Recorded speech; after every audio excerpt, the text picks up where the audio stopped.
Okay. So I'm just going to give a brief introduction and then we're just going to talk about the Doel Reed Center. Okay. My name is Sarah Milligan. I'm with the Oklahoma Oral History Research Program at the Oklahoma State University Library. I'm here today with my colleague Tracy Kane. I'm talking to Burns and Ann Hargis as a part of the Doel Reed Center History Project. Today's date is November 10th, 2022. All right. So I just want to start with just tell me a little bit about where your relationship started around the development of the Doel Reed Center.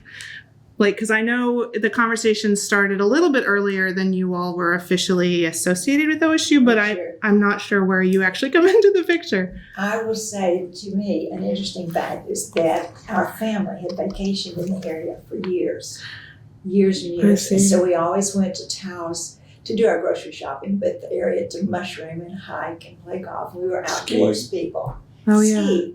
We knew it was an artist colony, but we never delved into that part of Taos. Yeah. And so all of a sudden, Burns is on the board of Regents here, and Yeah, I got a call from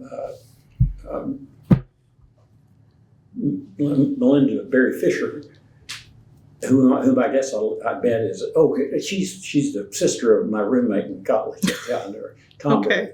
yeah, but did you know that she was head of the foundation at the time?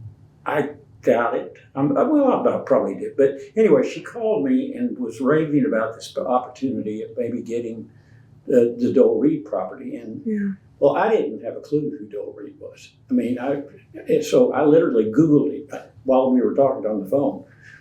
And lo and behold, I can't remember, it's like 600,000 or 700,000 hits came up about him. And I started reading down through this and I said, my gosh, what an ignorant oaf you are not to know who this guy is. But then the more we got into it, and I found out all he did here at OSU, and then retired, and I think moved in 51 maybe to Taos. And I don't know if he'd already owned that property or not, but it's in the area. The little village is called Talpa. It's not really in Taos. And it has a wonderful view. It really was called Artist's Ridge because Dasberg was at there. A lot of the Taos Society. Now we're off. We know everything about art now. Yeah, but it has a beautiful view to the east of the Picaris Mountains, and then you go down into the little valley of Ranchos de Taos, which is very historic. I mean, it goes back to the probably 1400s for all I know. Mm-hmm. But so we and I went out there, and you and Leila Sullivan, Henry Bennett's granddaughter, went over there to the house. Did I go?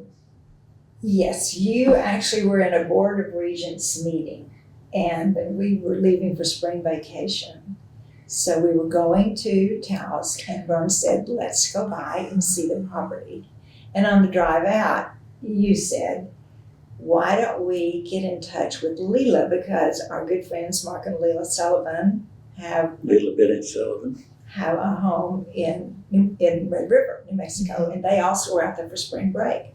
So I called Leila from our car, and I said, Leila, we want you to come to Taos. I said, this is more fun than a mudslide. And the story behind that is I was out in Red River, when they were looking at property. They didn't own anything. We had built a house in Red River. And they were looking at property, and they actually had spent the night, and this torrential downpour came, and they had a mudslide that took half of that condo away. Luckily, we were out at the same time, so they moved into our house. And so that was how our friendship began in Red River. So that's when I said to her, this is a lot more fun than a mudslide. So she said, she's game enough. She said, I'll meet you out there. So we met, Mark and Leila and Kent and Jeanette Young were there. And Martha lived there too. So I talked to Leila. I said, Leila, what was your first impression of driving up to that property? She said, well, it was in shambles, and I could not believe she lived there. So she also had a bunch of feral cats that I don't know how many. Kind of use the restroom wherever they happen to be. They were in and out of the house, but they kept the mice away. I'll tell you that. Mm-hmm. So that was in 2006. Which in Taos is no small feat. So that was 2000 when? 2006. 2006. Okay. Yeah. Because it sounds like part of that conversation that's when Kent Young Yes. that Martha had asked him to help figure out how to have a conversation with OSU. Exactly. That was okay. within that time frame. Yeah, because Martha was OU was talking to her, and they were very interested in the property. And Kent, who is an OU grad, said, "Martha, you can't do that. I mean, Doel would be he'd die again if he knew you get this property to OU."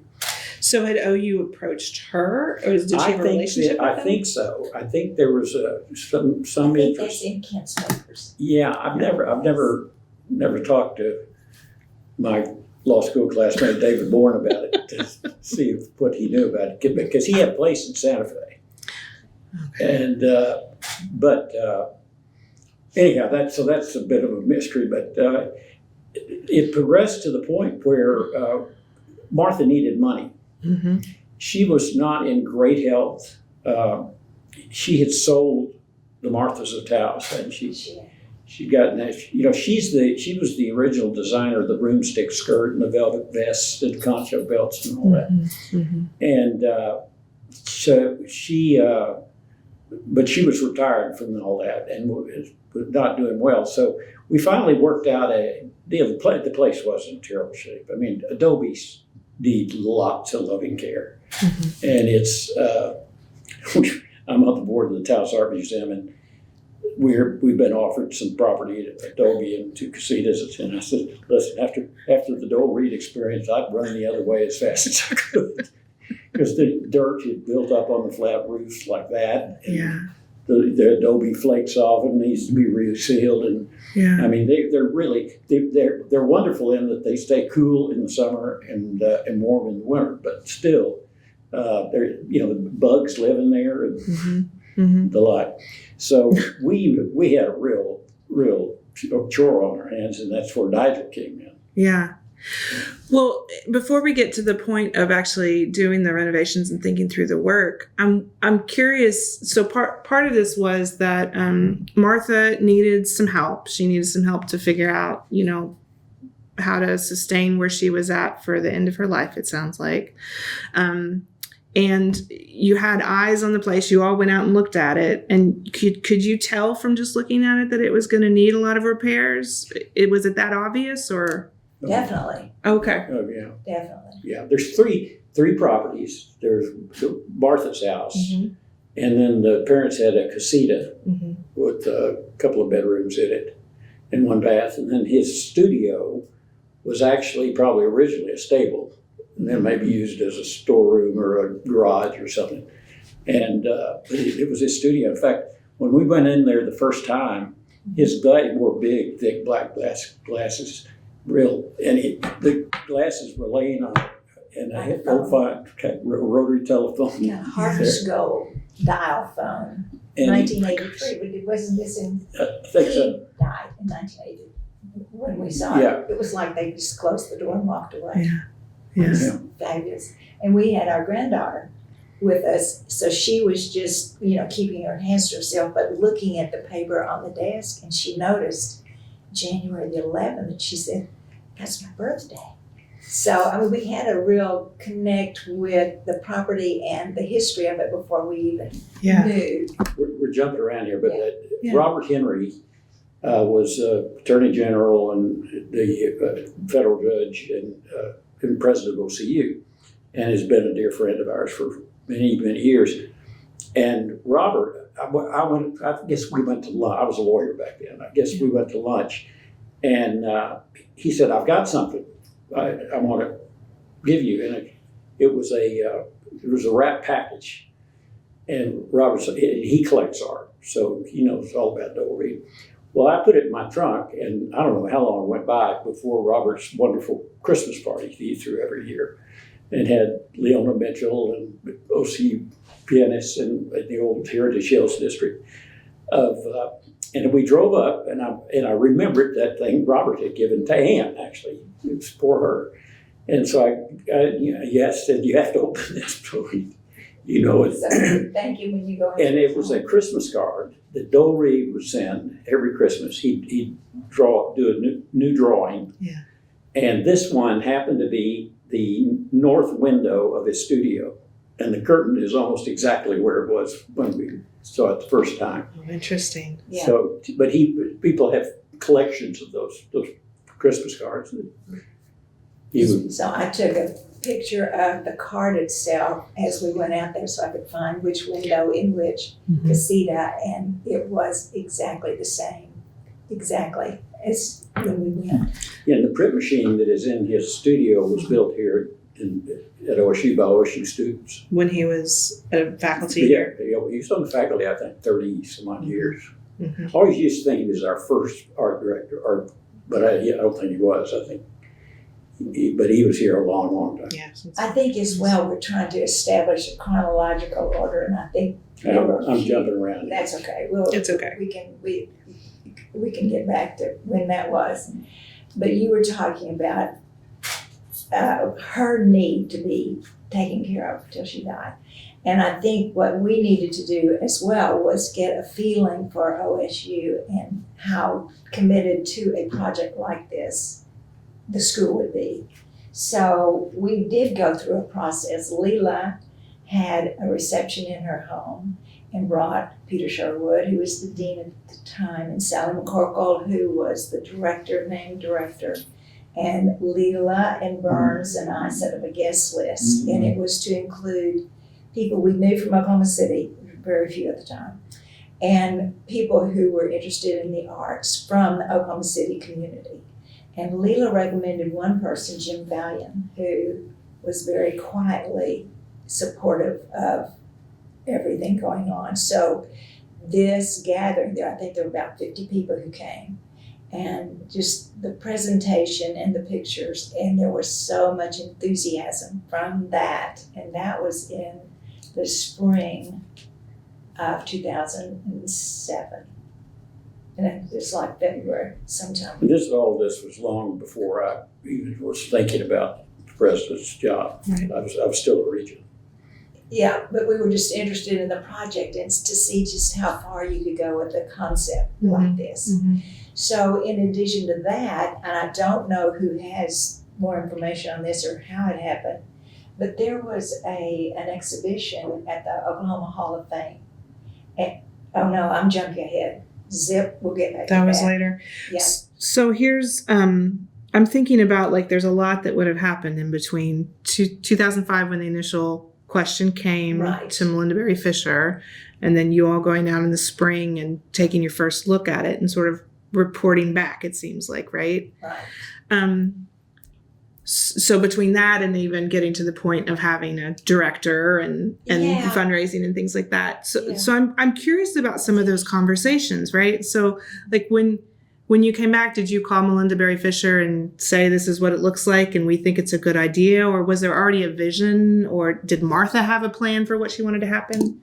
I don't think so. She wanted, I do think she wanted it to be preserved for OSU. I don't know if she ever was serious about OU, but Yeah, but she had OSU in mind just because of the relationship. yeah, her father's relationship. It seems like I read from Kent Young's files that originally Doel Reed had deeded the property in his will, then to follow through in her will to the Cincinnati Museum of Art. Was that kind of, is that what you know? Okay. Probably. Possibly, because that's where Doel Reed was educated. Was educated.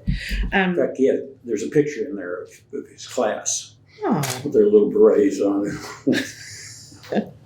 I'll keep my eyes out if I ever get out there. That's what You have to get out there. I do, especially now. Yes.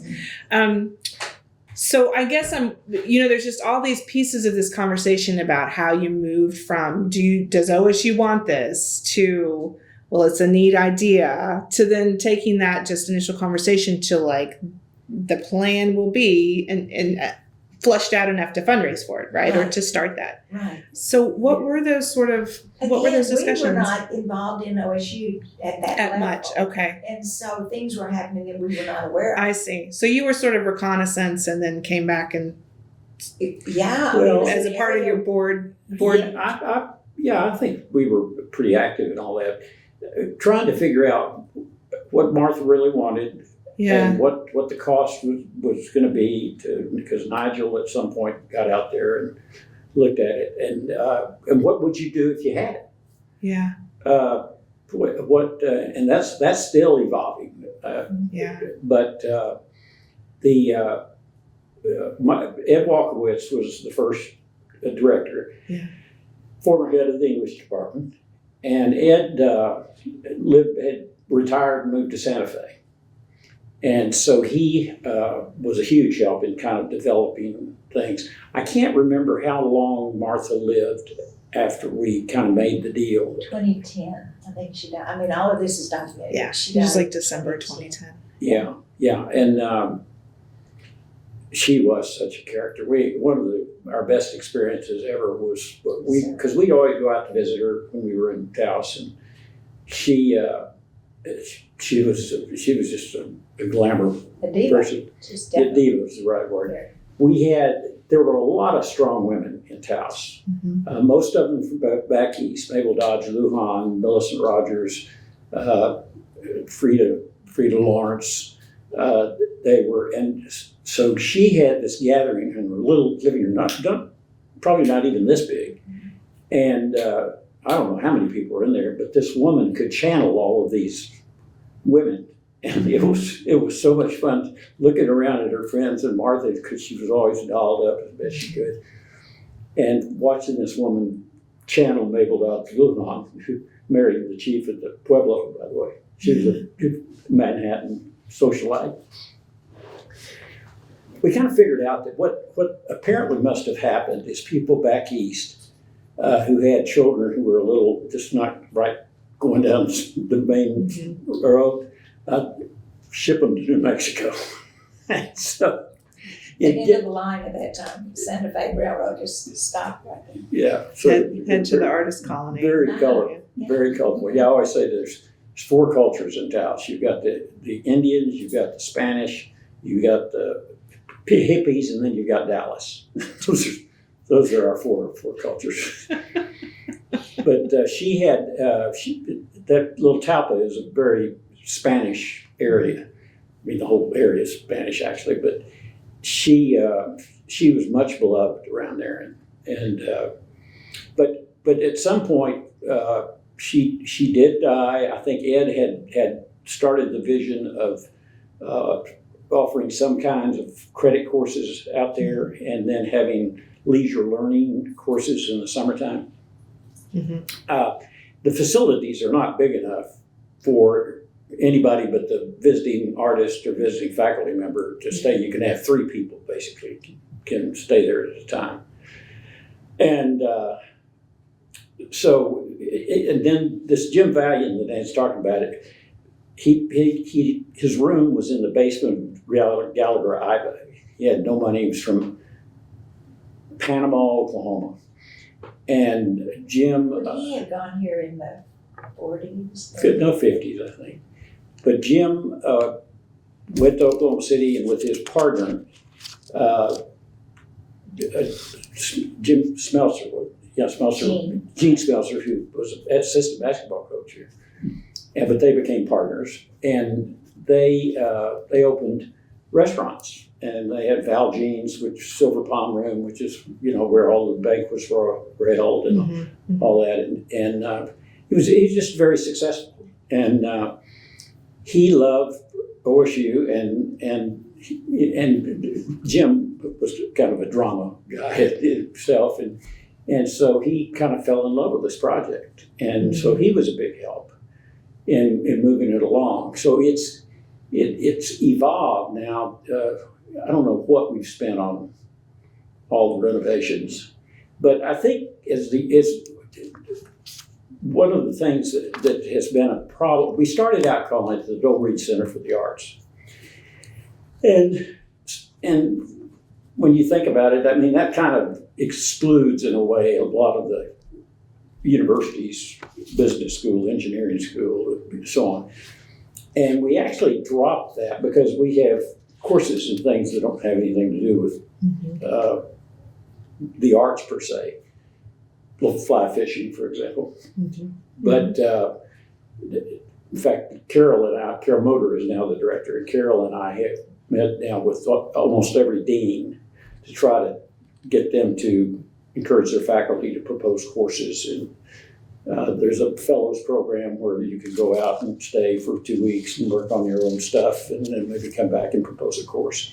Mm-hmm. So You're talking today. yeah, that. So, but in 26 and 7, I think that's Gary Clark, Melinda Berry. I think they have the details of that, because I don't think we. Yeah, Gary structured the legal part of it, and worked with Martha, which was for things like that. And I would not have been think easy. the head of the art department, Sally McCorkle, Yeah.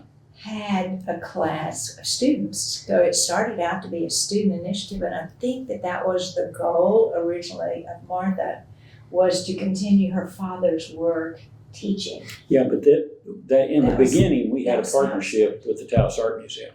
Okay. And they had a studio that our students could study in. And that we did that for 2 or 3 years, and then finally decided that they were having to pull up everything too often for events that were in the Taos Art Museum. And so I see. actually Bob Korsmeyer, who's on the board, or on the board today, he was chairman then, and he said, we need to figure out a way to wiggle out of this deal. And so we did. And With having the students Yeah. from OSU there. Yeah.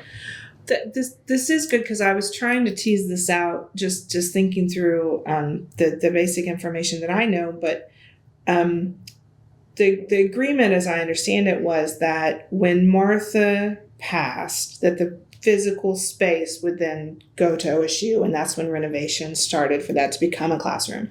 I didn't realize that they were already taking students out to Taos before Martha passed. Yes. Mhm. So Yes. that they had an agreement with the art museum to have the Right. students there, but did they go to the property? Oh, yeah. Students met with Martha. I see. We Okay. have pictures of Martha and some of the students. There's a gathering that we built later, was a gathering place outside with stone benches around and a fire pit and all that.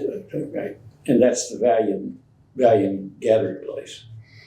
Okay. And there's a wonderful sculpture there, because Jim's sister Maggie said she wanted to help, and Jim said, "Well, you don't have any money."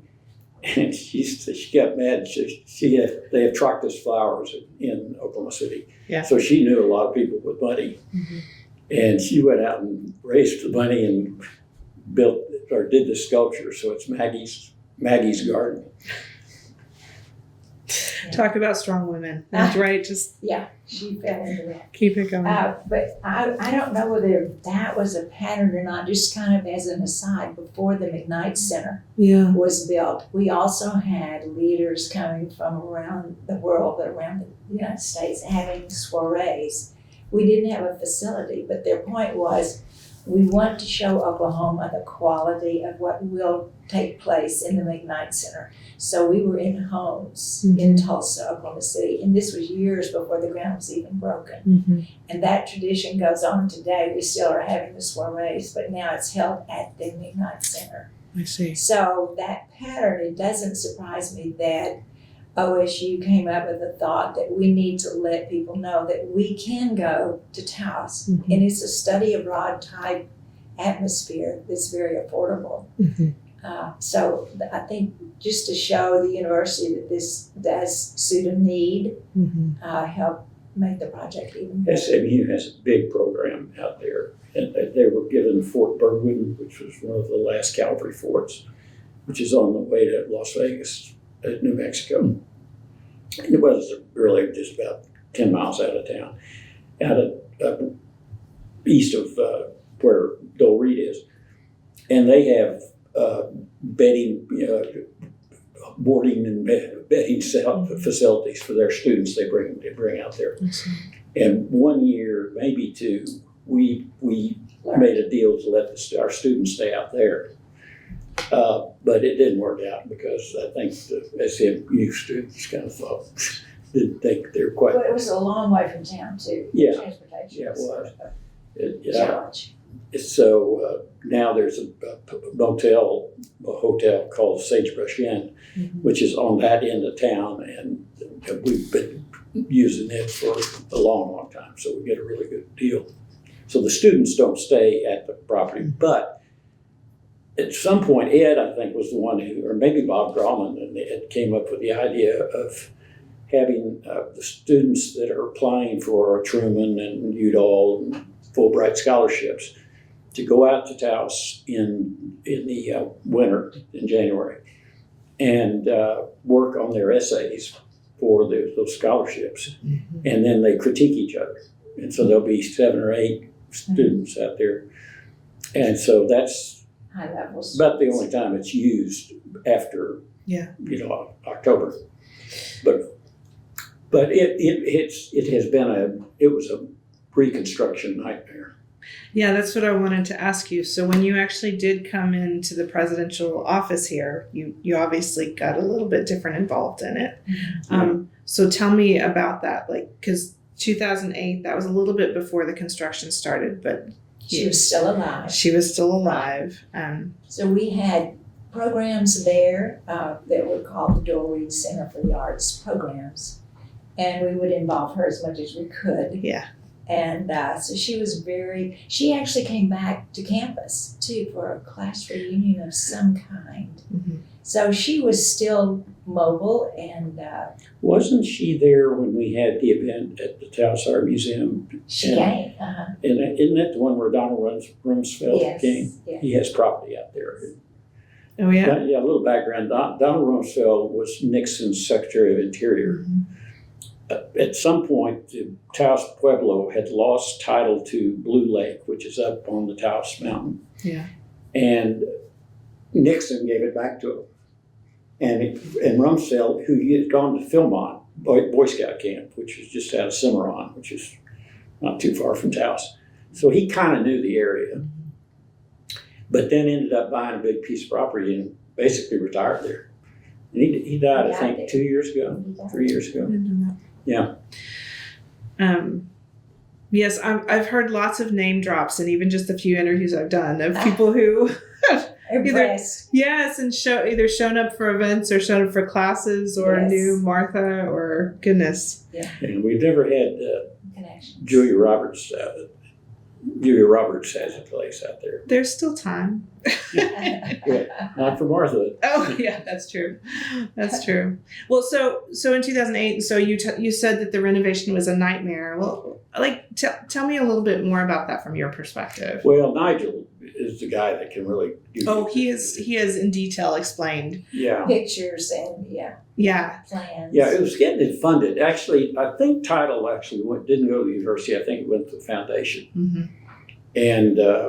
And so Kurt Jewell was supportive, and we put up money. Actually, it kind of coincided with the endowed match chairs and professorships that were announced that they were going to terminate by July 1st of 2008.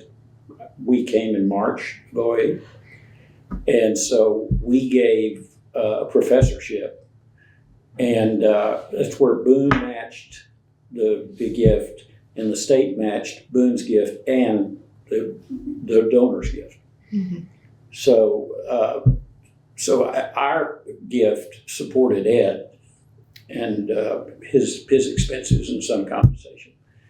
So it all, I was pretty much, I'm very much in favor of the project, but I couldn't drop it even if I wanted to, because we've been at it for quite a while. Yeah. But that was... It has proven to be very far-reaching, much more so than we thought when we started it. How do you mean?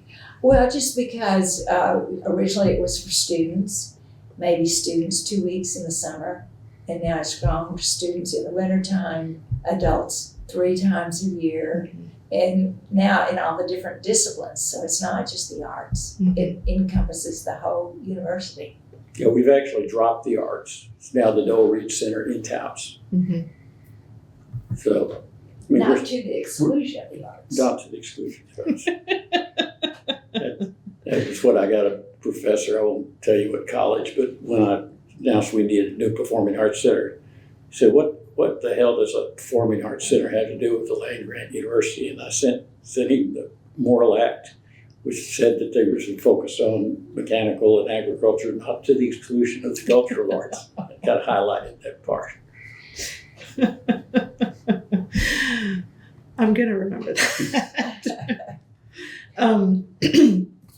All right. So after Martha died, so that's when sort of all these plans sort of were able to take shape. So Nigel went out and worked. He and Ed Walkowitz, I think, really got together and did a lot of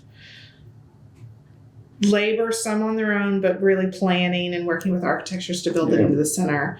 Do you remember from your perspective, did plans have to change, or is sort of the vision that you all have been working towards, things go pretty smoothly? Well, we didn't do it all at once. Yeah. I mean, I think Martha's house was the first thing we did.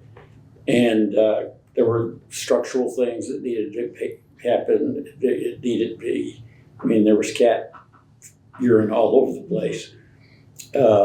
She had a vault in the ground that had thousands of dresses in there.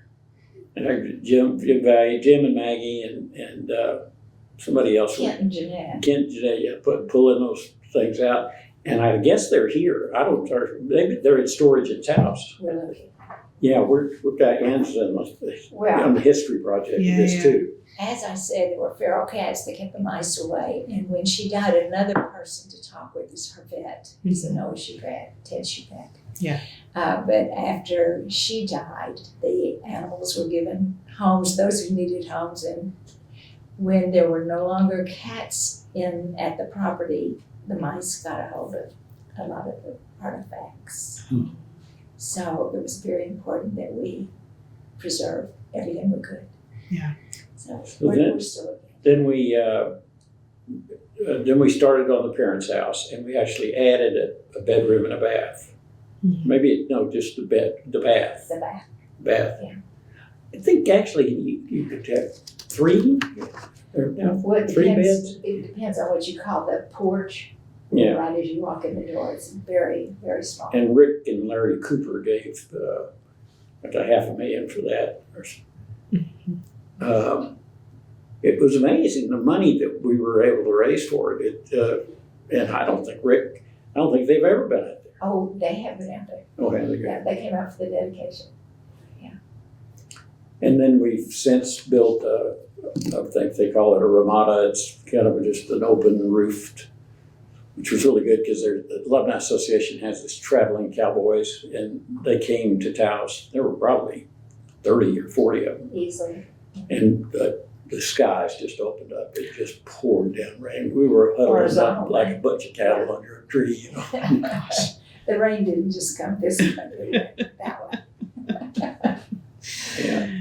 So that was like sort of an awning space, so you could still be outside, right? And Right. Gatherings. Yeah. And it gets brutally hot in the noonday. So there's a lot of shade for open classes. Yeah. So they do host. We got where we started hosting classes there in the Valiant gathering place and on the porch of Casa Cooper. We called it Parents Casita. Mm-hmm. And in his studio. We've had classes all over the property. Yeah, it's about 3 acres. So at this point, we're 15 years into having the Doel Reed Center, it seems like, right? Amazing. Mm-hmm. Yeah. Mm-hmm. So thinking about some of the highlights, I'd like to hear from you all some of your highlights over the time of building classes. And I understand you all have attended some of them, I think, right? Right. Yeah. Yeah, I'm not an artist. I'm not a printmaker. I learned that the hard way. But still got something out of it, I'm gonna bet. So I'll go first. There are many, many memories, but I think what amazes me is the friendships that have come out of this. So when you have adults who are interested in continuing to learn, they attract themselves to others that have the same feelings. And the friendships that have formed from these classes, innocently enough, and I credit Deb Engel for having the homes out there that will, how many, 20 people can stay in these giant homes that meander. And it's grown too big now, but they used to have dinners and everyone joined in, and one particular husband was basically the main cook. But just the gathering of that and then the sharing, because everybody's in a different class. Then they get together, they start talking about their classes, and everyone's going, oh, I want to take, you start wishing you could take every single class. Because I've yet to hear of a class that didn't succeed. The quality. You're talking about the leisure learning classes. The leisure learning, because we don't really know. I think the students might say the same thing. It'd be fun to interview the students and see that. But the adult classes have been so well received, but they're beautifully taught. You are privileged enough to do certain things that you can't do in just a normal class, like go into a Pueblo, have dinner in a Pueblo, or be with an artist in his studio and have dinner in his studio. And there are just various ways that the classes have been designed that are very desirable. So that's my highlight. My favorite is just meeting the people. I will tell you too, one particular instance is Terry Cooper, whose husband had died the winter before, and she was just in kind of a state of just getting over what had happened. And we just told her about the classes out there, and she enrolled in the classes, and Deb took her out. She became so ingrained in this fellowship that when OSU would have a football game, she would invite people because people are there from all over the United States. And she would invite friends that came in from the Arizona, Colorado area to her home in Oklahoma City. Then she got on the board and she got very involved. So I think it's just a very welcoming, I'm using the word very too much, but it's a welcoming atmosphere. Of that space. How do people find out about the leisure courses? Is it really targeted to OSU folks, or is it, Yeah, word of mouth, and we would open it to anybody. Well, we have. I mean, Leila and Mark brought Bob and Karen Brown out, and neither of them went to school in Oklahoma. And it was kind of unfortunate. They ended up loving it, but we had a class on the Pueblos, but the professor, after COVID, they couldn't go in the Pueblos. So that was kind of, although they seemed to have a great time, learned a lot. Yeah, I don't know. I like the partnership we even still have with the Taos Art Museum. And I'm on that board and it as well. And it is, it's just there's so many events I remember out there. We had, maybe we dedicated Maggie's Garden, and I mean, there were bunches of the swells from Oklahoma City out there. And it was really fun to have them all gathered around to honor Maggie, who was always kind of the day-to-day worker at the Tractas. But in that role, she knew everybody, kind of like the hairdresser in Nicholsville. She knows everybody. Yeah. So, and I remember what a joy it was for Martha to. I remembered that event that Rumsfeld came to, and I leaned over and kissed her on the cheek and said, "Isn't this good?" She just radiated. I mean, she was really happy about it all. She died a happy gal, I think. So, I think so too. But it's a continuing maintenance issue. I mean, it's just Adobe just needs a lot of love and care. Has anyone talked with Kat and Bill Thompson? Has that name come up? Kat and Bill not yet. are Stillwater natives who have a home in Taos. They've now moved to Tulsa, Taos. But they became friends of Martha's, and when they were in Taos, the two of them would go out and see Martha and take her orange roses and treat her like a princess. Did they know her because of the relationship in Stillwater, connection to Stillwater? Or did they know her through this? I think through the Doel Reed Center. Through the Doel Reed Center. Well, no, they knew her before that. Did they know her in think Stillwater? So. I don't know. It's okay, I can ask. I don't know how they know. Well, I think that is part of the conversation that you all have brought up and that has come up with other people too is letting Martha stay on the property through the end of her life, right? So was there, do you remember what the agreement was to be able to let her do that? Was there sort of a accommodation or allowance or? Life estate agreement. Okay, And Gary Yeah. Clark will give that. right. That's what you all said. Yeah. Yeah. He designed the whole thing. That was the kind of work Gary did when he practiced law. I see. So, and there's not a more diplomatic soul on the face of the earth. So he could get some of the rough spots over because there were some problems with her lawyer, I think, that were kind of There were a lot of bumpy. legal issues all the way around. Yeah. Yeah. The one thing that was there and is still there are these high lines that go across. I mean, that little village, they just hook on. I mean, they don't ask anybody. They just get up there and hook on. Mm-hmm. And the wire going on. So we finally got all the diagonal lines out of the site view, but the horizontal lines are still there. Mm-hmm. And then somebody put a big old post in one of the corners of the property, and we were the OSU grad who was the biggest firm in Albuquerque, Mm-hmm. Jim Parker. Is that right? Jim Parker. Jim, I said, Jim, get these high lines buried. We'll find the money. Just bury them.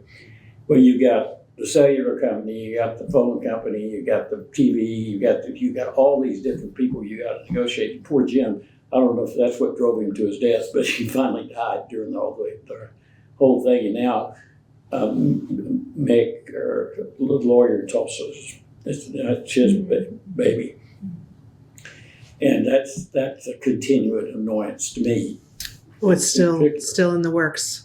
But Deb Engel she gets a lot of credit for this, and she knows a lot, as does her husband Dave, because he was a professor in the ag school, but he taught a course out there on the plants of the desert, and but he did a lot of maintenance work out there. And Ted Shupak, I can't think of anybody that knows Martha as well as Ted. He took care of all of her animals. He's a vet. Mm-hmm. He comes back Several times. Yeah, he comes to a game. He comes to the McKnight Center. Yeah. Oh, good. Yeah. I've reached out to him once. I'll try and see if I can figure out when he's coming to town. Yeah.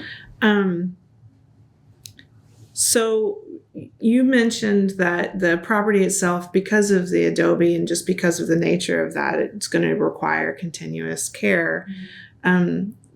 Is that something that was when you all were fundraising and sort of developing plans for this, not only to be renovated in the first place, but is there sort of like the plan for how that's going to be cared for in the future? Was that built into? Yeah, we have a very active Doel Reed committee, steering committee, and maintenance funds are top of the line. In fact, I think we have a meeting. Well, that's a long range plan meeting at 4:00 this afternoon. That's your 4:00 meeting today. Yeah, well, I got a 3:00, and then I got a 3 to 5, and then it's 4. But And I have a 2, 4, to 6. Okay. yeah, and a 1. You both have a 1. Yeah, we do. yeah, but we have all the things that to perpetuate this. I'm pretty sure that Kurt Jewell finally, toward the end of his term at the foundation, decided that they were having to spend too much time. They were doing all the marketing. They were doing of course, the maintenance and all of that. So he deeded it back to the university. Okay. And but I think the university and Blair Atkinson is happy with us deeding it back to the foundation. What the foundation was worried about insurance, but problems like that, which the university doesn't have to worry about, or at least liability. They don't have to worry about any liability. But you can insure against that kind of thing. But that was one of the things I didn't get finally done before I left, but we still need to do it. But yeah, this committee probably has 15 or 20 people on it. And Very active. It's a working committee. I mean, if you talk about the same committee, the president's from a little town in Texas. Is that the one you're talking about? The Doel Reed, or are you talking about the long range? long range for Doel Reed. Oh, long range, okay. I'm talking about the main board. It's got so much energy, and it's amazing the people who are committed to the project. So what does the future look like for the Doel Reed You Center? need to enroll in a major learning class. Maybe I'll teach one. Yeah. Wouldn't that be great? The fellows program, I think you have to get yourself out there, but you stay at the property and you don't have to work on, just get familiar with the area, because we do require the courses to have some relationship to northern New Mexico. So if we're talking cuisine or whatever it may be. Mm-hmm. And so you go out there for a couple of weeks. It's cool.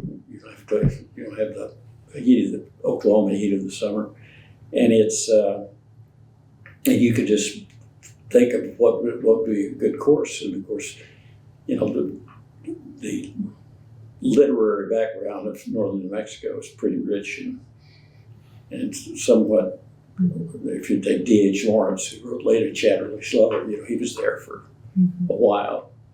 In fact, his ranch is just out of town, about 10 miles as well. Mm.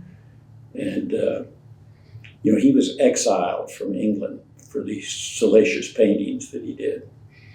And I think he got out there because of Mabel Dodge Lujan. She was kind of the Pied Piper that got everybody out there. Mm.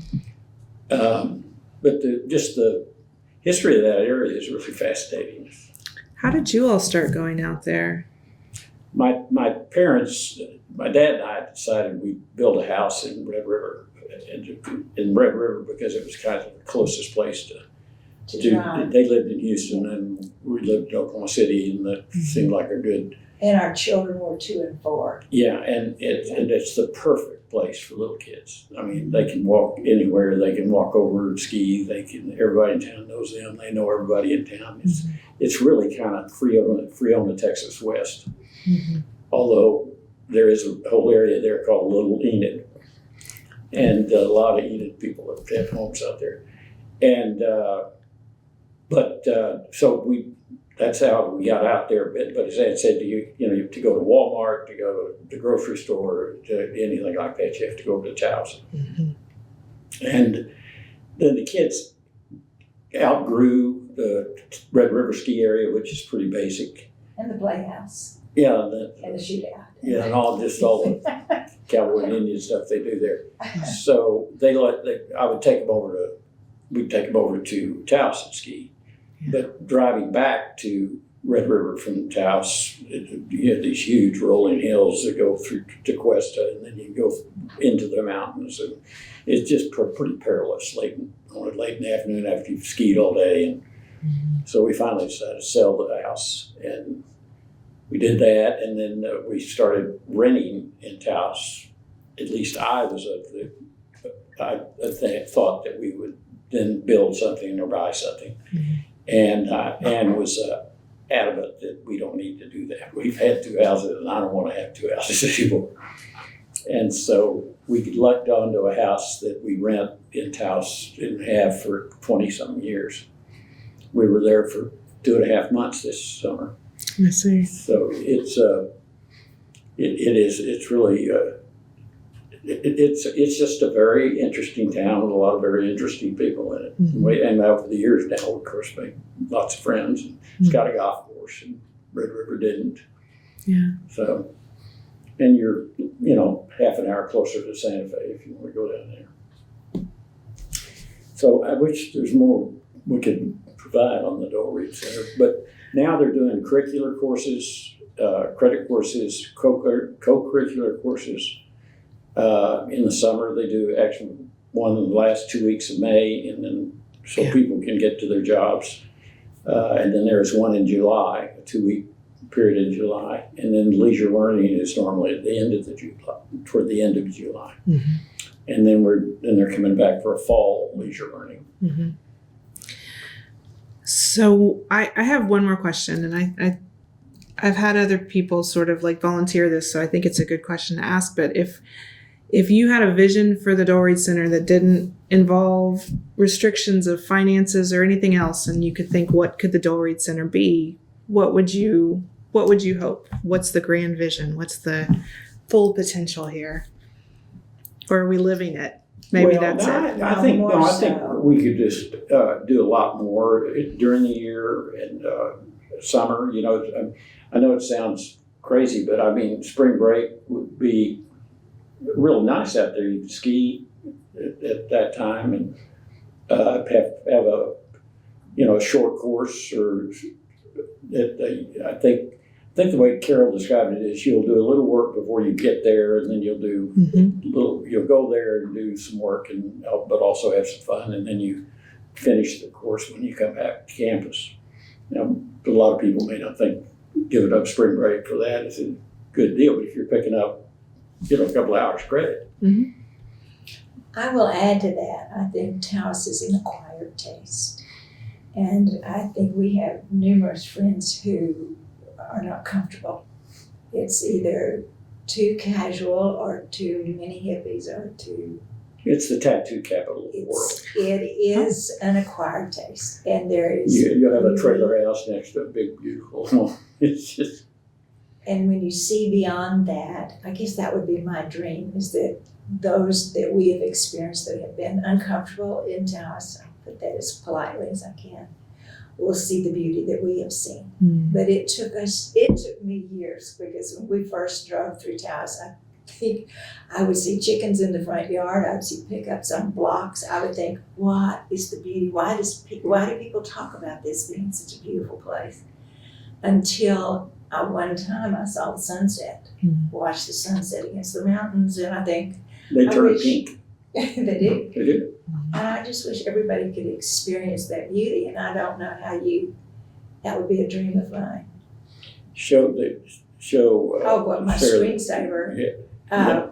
I've got Ralph's trying to get in touch with me.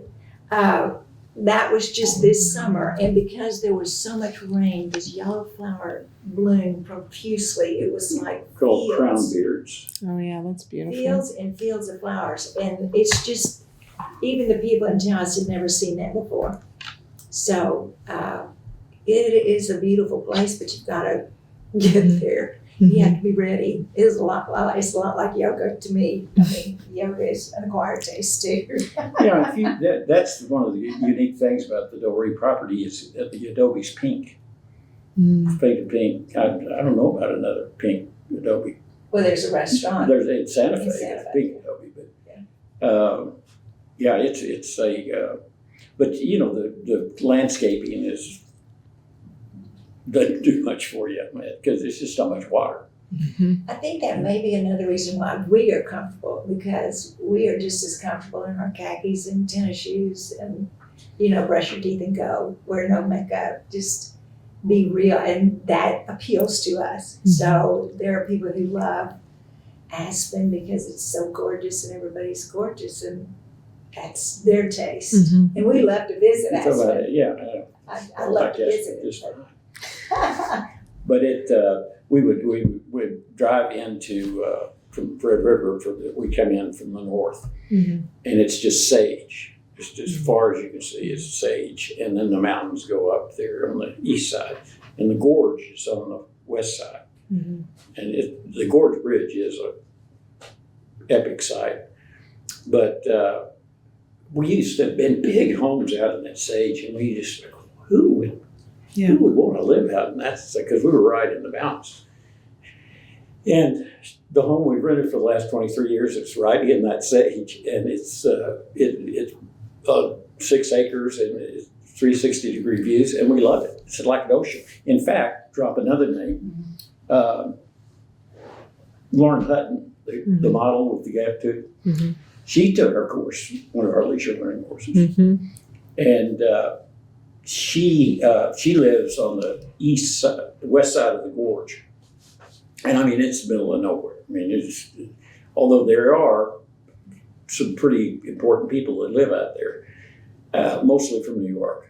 And Lauren had a pier built out into the sage. That's her ocean. Oh, yeah. Yeah. They took so many pictures of our class when we did, and she looked like holy bloody hell. I mean, she no makeup, she had some ace bandage around her legs that wore the same thing every day. To back up a little bit, we met her because of OSU connections. Right. And that, again, is the beauty of the adventure that we've been on, and that has to do with the arts. Right. Yeah, but the point of it, at the end of it, back then there were no phones or anything, so yeah, it's hard to believe that 07 was when the iPhone came in. And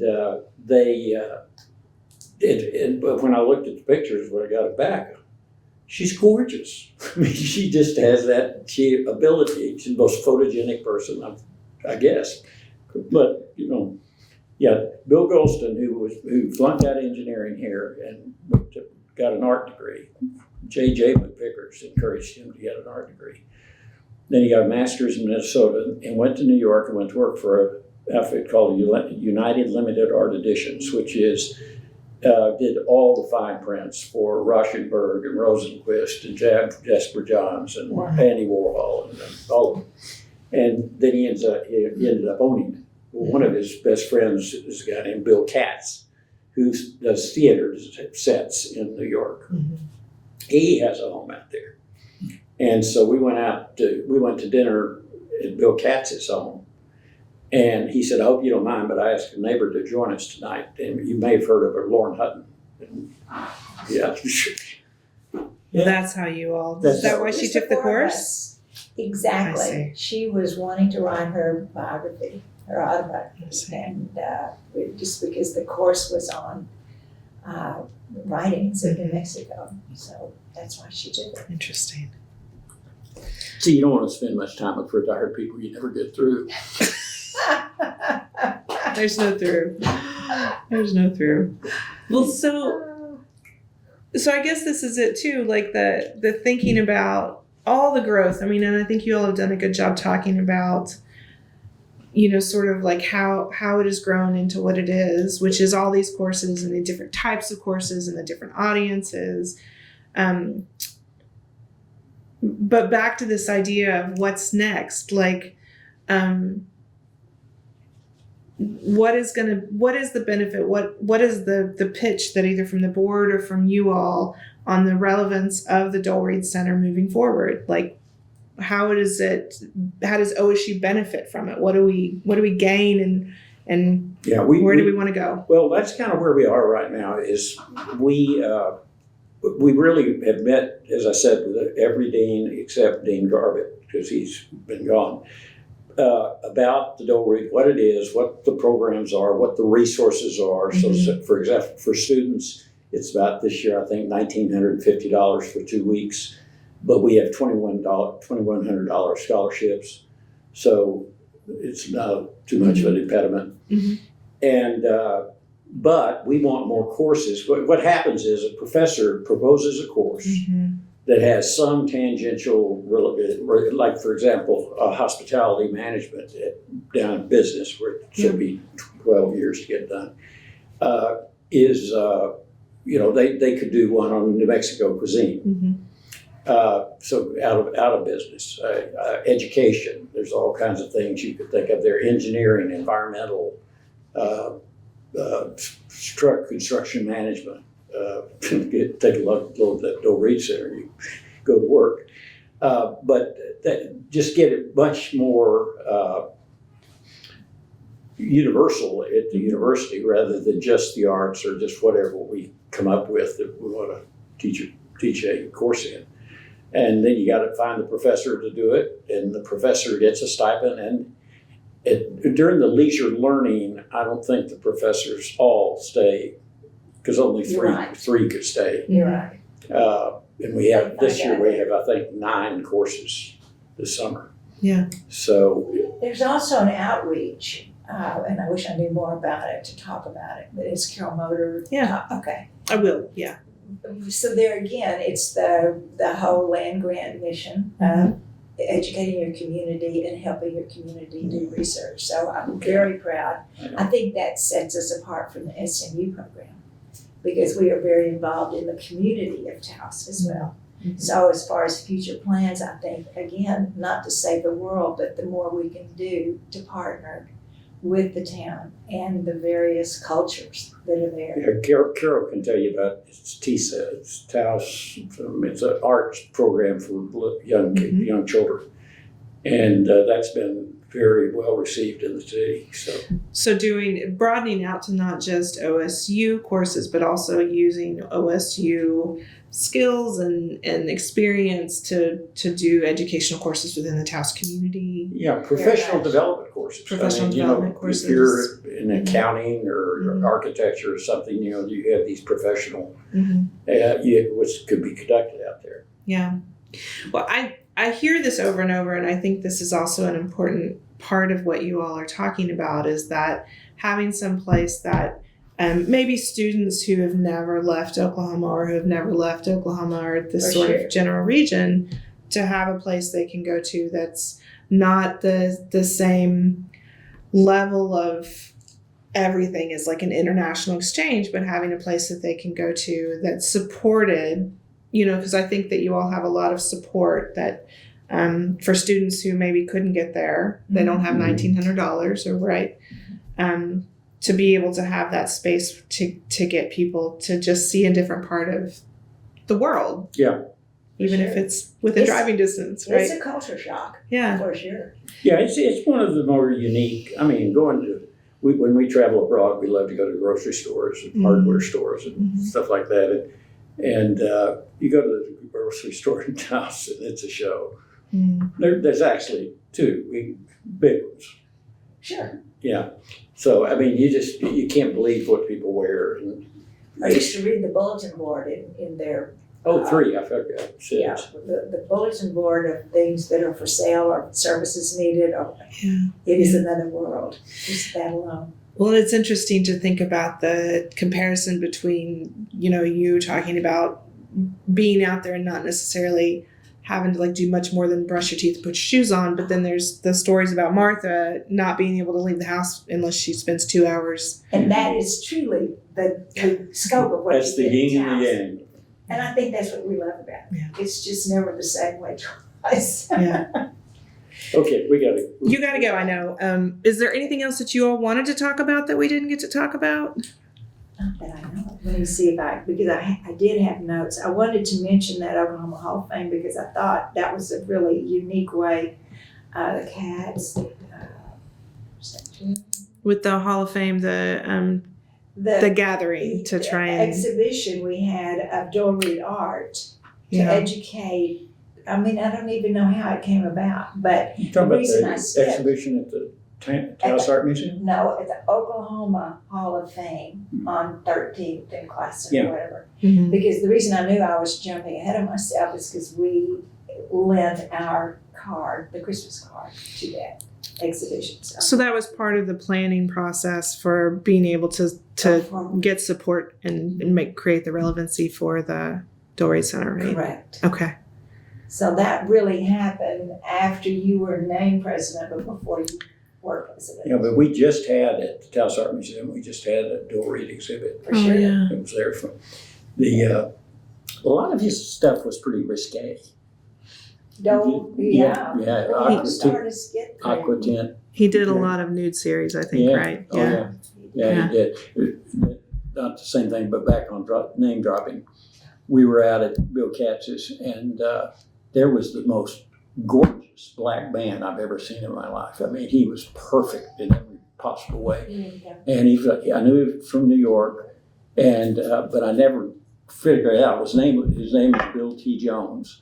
We were driving back into Taos and Googled it and said he was the Kennedy awardee last year or something. He's modern dance. As we were having dinner with him, modern and I dance had no guru. idea.